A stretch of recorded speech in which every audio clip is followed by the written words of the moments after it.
Assalamualaikum warahmatullahi wabarakatuh. Selamat pagi, siang, sore semuanya yang menyaksikan video ini. Perkenalkan sebelumnya saya Farah Pilia, mahasiswi Universitas Siber Asia, jurusan PJJ S1 Akuntansi. Pada kesempatan kali ini saya akan memaparkan analisis tugas rangkuman dari jurnal paper penelitian yang berjudul Analisis Pembentukan Portofolio Optimal Berbasis Single Index Model untuk Pengambilan Keputusan Investasi.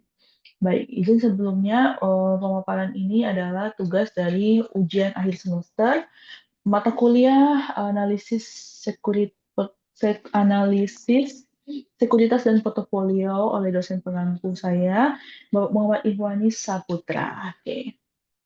Untuk analisis ini saya ambil dari jurnal penelitian yang berjudul Analisis Pembentukan Portofolio Optimal Berbasis Single Index Model untuk Pengambilan Keputusan Investasi oleh penulisnya Denny Agus Kristianto dan juga Mustanwil Zuhri.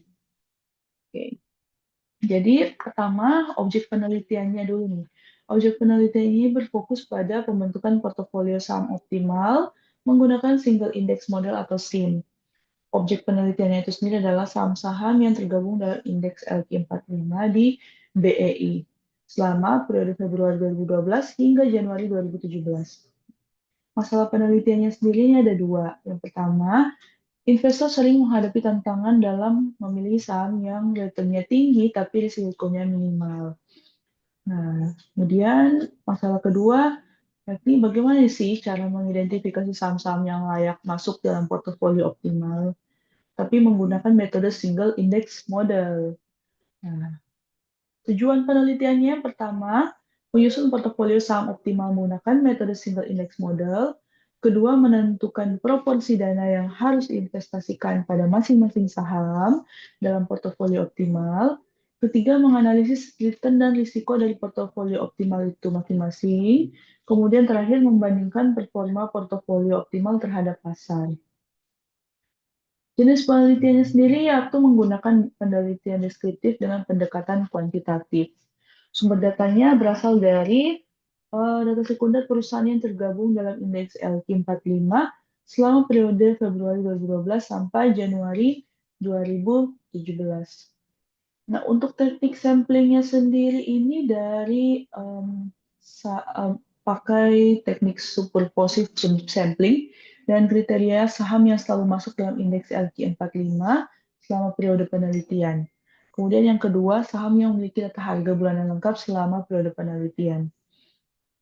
Nah, metode analisisnya yaitu single index model dan langkah-langkah sebagai berikut. Nah, jadi kita hitung dulu return ekspektasi masing-masing saham, kemudian dihitung excess return to beta untuk menentukan saham yang masuk ke dalam portofolio optimal. Ketiga, menentukan cut-off point untuk memilih saham yang masuk dalam portofolio optimal. Keempat, menentukan proporsi dana investasi untuk setiap saham dalam portofolio optimal. Kelima, menghitung return dan risiko portofolio optimal. Keenam, membandingkan return dan risiko portofolio optimal dengan risiko return dan risiko pasar. Nah, jadi hasil penelitian ini menunjukkan dari 21 perusahaan yang dianalisis, dapat 5 saham nih yang memenuhi kriteria untuk masuk dalam portofolio optimal. Apa saja? Yang pertama ada Indofood CBP Sukses Makmur TBK atau ICBP. Yang kedua ada Telekomunikasi Indonesia TBK atau TLKM. Yang ketiga ada Indofood Sukses Makmur TBK atau INDF. Keempat ada Kalbe Pharma TBK atau KLBF. Kelima ada Gudang Garam TBK atau GGRM. Nah, dari analisis tadi menghasilkan proporsi investasi masing-masing nih.